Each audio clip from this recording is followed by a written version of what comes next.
सीमा जी, आप एक अधिवक्ता हैं। बाबा साहब को पढ़ने में बहुत परेशानियां आई थी, ये सारी देश दुनिया जानता है। बाबा साहब को छूछात से बहुत ज़्यादा रखा गया, उनको पढ़ने का अधिकार नहीं दिया, क्लास से बाहर उनको पढ़ाया गया।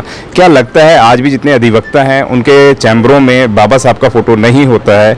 क्या कहना चाहेंगे कि आज भी बाबा साहब को जातीय आधार पर देखा जाता है, नहीं देखा जाता है? क्या कहना चाहेंगे? देखिए, मैं एक बात आपको बता देना चाहती हूँ जो कि बाबा साहब ने भी कहा था कि मेरी फोटो को आप चाहे मत रखना, उस पर माल्यार्पण मत करना, मेरे सिद्धांतों को आत्मसात कर लेना, उनको एक्चुअल में इम्प्लीमेंट कर देना।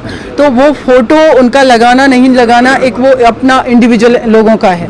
लेकिन एक चीज़ ये भी है कि जब हम किसी का फोटो लगा रहे हैं तो उनको रिस्पेक्ट दे रहे हैं, उनके सिद्धांतों को रिस्पेक्ट दे रहे, तो पर्टिकुलर एक वर्ग ही क्यों लगा रहा है? और दूसरा मैं देख रही हूँ जैसे वर्तमान का सिनेरियो है कि अगर अदर लोग भी लगा रहे हैं, जिस कम्युनिटी से बाबा साहब की से नहीं आ रहे, वो लोग लगा रहे हैं जिनको कुछ पॉलिटिकल बेनिफिट है या सोसाइटी में लोग उस पर्टिकुलर वर्ग से उनके साथ कनेक्ट हो जाएं, इमोशनल होकर के, इसलिए लगा रहे हैं। अगर एक्चुअल में बाबा साहब के सिद्धांतों को इस देश में जो रूलिंग कहेंगे, जो लोग ज़्यादा रहे हैं, अगर उन्होंने एक्सेप्ट किया होता तो शायद इस तरीके के सेमिनार में आज हमें ये बात नहीं करनी होती कि बाबा साहब आज भी भारत में एक बच्चे को उसको मूंछ रखने के लिए मार दिया जा रहा, ऊना जैसी घटनाएं हो रही हैं, एट्रोसिटी एक्ट अभी कंटिन्यूसली हो रहे हैं और ये रियलिटी है, इसको हम झुठला नहीं सकते। और ये भी है कि सोशल एक्सेप्टेंस क्या अभी भी नहीं है। तो इन दोनों चीज़ों में कि हम कहीं ना कहीं हिपोक्रेट हैं, हम इतने ज़्यादा डिप्लोमेटिक नहीं कहेंगे, हिपोक्रेट हैं हम कहीं ना कहीं कि हमारा बाहर दिखाने के व्यक्तित्व कुछ और, अंदरूनी कुछ और ये सारी चीज़ें जब एक्चुअल में हम रियल में जो हैं वही हम बाहर भी हैं, तो मुझे लगता है सिर्फ इससे पर्टिकुलर कम्युनिटी नहीं, एक बहुत बड़ी जो शोषित पीड़ित वंचित आबादी ही नहीं, जिन लोगों पर हम आक्षेप लगा रहे वो भी रुकना बंद हो जाएगा। तो ये सब बहुत ज़रूरी है क्योंकि भारत सभी का देश है और इसको समृद्ध होना है और इस समृद्धता में कोई ऐसा व्यक्ति ना हो जो पीछे छूट जाए, चाहे वो जाति धर्म वर्ग की वजह से। इस पर यही तो बाबा साहब के सिद्धांत है, इसी के लिए वो लड़ाई लड़ते रहे। जी।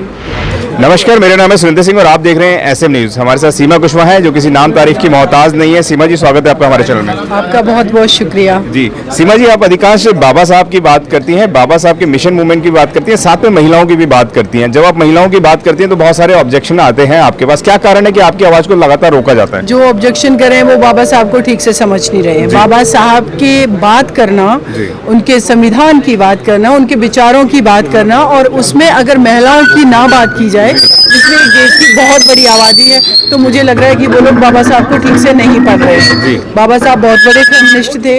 उन्होंने इस देश की जो इतनी बड़ी आबादी है, जो कि ऑलमोस्ट आधी आबादी है, उन्होंने ये भी कहा था कि अगर एक पुरुष शिक्षित होता है तो एक परिवार होता है शिक्षित, लेकिन अगर महिला शिक्षित होती है तो दो परिवार शिक्षित होते हैं, दो परिवार आगे बढ़ते हैं, समाज और देश आगे बढ़ता है। तो जो लोग अगर उनको ये लगता है कि मैं फेमिनिस्ट हूँ, तो मुझे लगता है कि मैं बाद में फेमिनिस्ट हूँ, मैं एक्चुअल में ह्यूमनिस्ट हूँ। मानवाधिकार, क्योंकि जो अधिकार से महिलाएं वंचित हैं वो वही मौलिक अधिकार हैं जिससे इस देश की बहुत बड़ी आबादी वंचित है। और जिन अधिकारों की वंचना की लड़ाई बाबा साहब ने लड़ी है, वो उनके बेसिक अधिकार एजुकेशन के, फूड के, सिक्योरिटी के, डिग्निटी के, उनके सोशल एक्सेप्टेंस के, वही अधिकार तो महिलाओं के हैं। तो उसमें हम बिल्कुल मुझे लगता है कि इसमें कोई मतभेद और आलोचना का पक्ष नहीं होना चाहिए।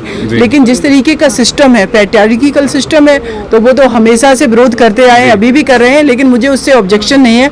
लेकिन ऑब्जेक्शन है, लेकिन एक चीज़ ये भी है कि वो भले ही इतना विरोध कर रहे हैं, लेकिन महिलाएं अपना एक्सेप्टेंस इस सोसाइटी में करवा रही हैं। इसके बहुत सारे उदाहरण, ओलंपिक गेम हो या कोई से भी गेम हो या पॉलिटिक्स हो, हर जगह महिलाएं आ रही हैं आगे। सीमा जी, आप कह रही हैं महिलाएं बहुत आगे आ रही हैं। बाबा साहब की आप बात करते हैं। बाबा साहब डॉक्टर BR अम्बेडकर ने महिलाओं को वो ताकत दी, आज जीन्स पैंट पहनने का अधिकार है उनको। बाबू जी 2 मिनट रुक जाओ, 2 मिनट रुक जाओ, क्यों 2 मिनट दे दीजिए, तो उसके बाद आप कर लीजिएगा जो करना है।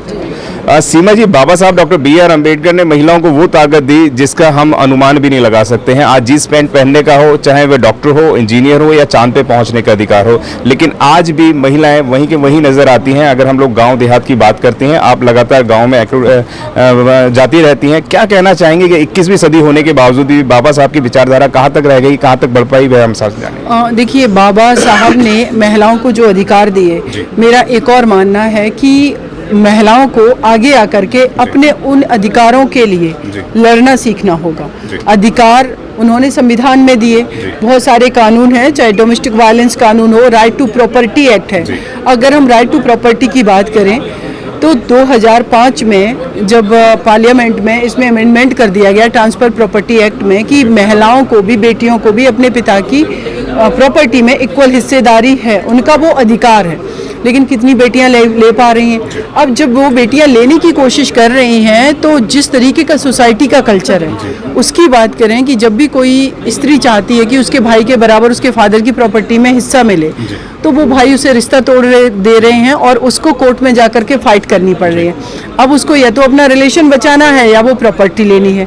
दोनों चीज़ों में से वो एक चीज़ चूज कर रही है कि हमारा जो भाई है, हमारा जो मायका है, जिसमें कहा जाता है कि भारतीय कल्चर में एक मायका एक ससुराल, दूसरा अपना स्त्री का कोई घर नहीं है, राइट। तो वो तो इन्हीं लड़ाइयों में उलझी हुई है। मेरा ये मानना है कि बाबा साहब ने जो अधिकार दिए, रिश्तों को आप अहमियत दीजिए, लेकिन आपके जो बेसिक अधिकार है उसके लिए आपको फाइट करनी चाहिए। अगर आपको वो अधिकार मिले हैं तो उनको इम्प्लीमेंट कराइए, और ये लड़ाई महिलाओं को खुद लड़नी पड़ेगी। और इस लड़ाई में मुझे लग रहा है कि महिलाएं इस सोशल स्ट्रक्चर के वजह से कमज़ोर हो रही हैं, क्योंकि एक तरफ हमारा जो कानून है वो उनको इतने एक्सट्रीम अधिकार दे रहा है जो एक्चुअल में मानवता की बात करें, जो बेसिक फंडामेंटल राइट की बात करें, लेकिन जब हम सोसाइटी में आते हैं तो ऐसे लगता है कि दोनों चीज़ें कॉन्ट्राडिक्टरी है। एक तरफ पिता और भाई अपनी बहन को प्रॉपर्टी में हिस्सा नहीं देना चाहता है, और दूसरी तरफ वो ट्रांसफर प्रॉपर्टी एक्ट कह रहा है कि आप भी इक्वल अधिकारी हो इसकी। अगर पूरे भारत की प्रॉपर्टी का सर्वे कराएंगे तो मुझे लगता है कि 5% भी महिलाओं के नाम पर वो प्रॉपर्टी नहीं होगी। और अगर वो प्रॉपर्टी महिलाओं के नाम पर खरीदी भी गई है पिता, भाई या पति द्वारा, तो वो टैक्स से बचने के लिए भी खरीदी गई, क्योंकि वो फैसिलिटी दी गई। तो हर जगह महिलाओं का कहीं ना कहीं अगर हम आपको आगे भी कर रहे हैं प्रमोट, तो उसमें मेरा इंटरेस्ट आ गया। जैसे प्रधानपति का कॉन्सेप्ट है, बहुत जगह अभी मैं एक्चुअली पॉलिटिकल पार्टी में किसी में आई हूँ तो मैंने देखा कि लेडी जो है एमएलए का चुनाव लड़ रही हैं, लेकिन वहाँ देख रही हूँ पति सर्वे सर्वा है, क्योंकि फिनेंशियल वो स्ट्रांग है, सोशली वो स्ट्रांग है। महिला को आगे करके वो मोहरा बना करके चुनाव जो को जितवा करके एक्चुअल में अपनी पॉलिटिक्स कर रहा है। तो एक्चुअल में क्या है, रियल में क्या है और थ्योरेटिकल क्या है, ये दोनों चीज़ें बहुत अलग हैं। इसको एक तरीके से जो संविधान में है, जो कानून में है, उसको एज इट वैसे ही इम्प्लीमेंट अगर जिस दिन महिलाओं ने करा लिया, मैं दावे के साथ कहती हूँ ये भारत जो है ना बाकी में विश्वगुरु बन जाएगा, क्योंकि मेरे देश की महिलाओं में बहुत ज़्यादा टैलेंट है, यूज नहीं करने दिया जा रहा। अभी आपने देखा कुछ लोगों ने मुझे यहाँ रिस्पेक्टफुली बुलाया, कुछ लोग ऑब्जेक्शन भी कर रहे थे। अब वो ऑब्जेक्शन इसलिए कर रहे हैं क्योंकि एक्सेप्टेंस नहीं है, वो समझना नहीं चाहते, महिलाओं की बातों को सुनना नहीं चाहते हैं। ये सच है, क्योंकि वो माइंड सेट ऐसा है, क्योंकि पूरा सिस्टम इस तरीके से मैकेनिज्म है कि उसमें महिलाएं सेकेंडरी हैं। अगर आपने अभी तक हमारा चैनल सब्सक्राइब नहीं किया है तो सब्सक्राइब करें और घंटी का बटन बिल्कुल भी दबाना ना भूलें, ताकि सभी लेटेस्ट खबरें पहुंच सकें आप पे सबसे पहले।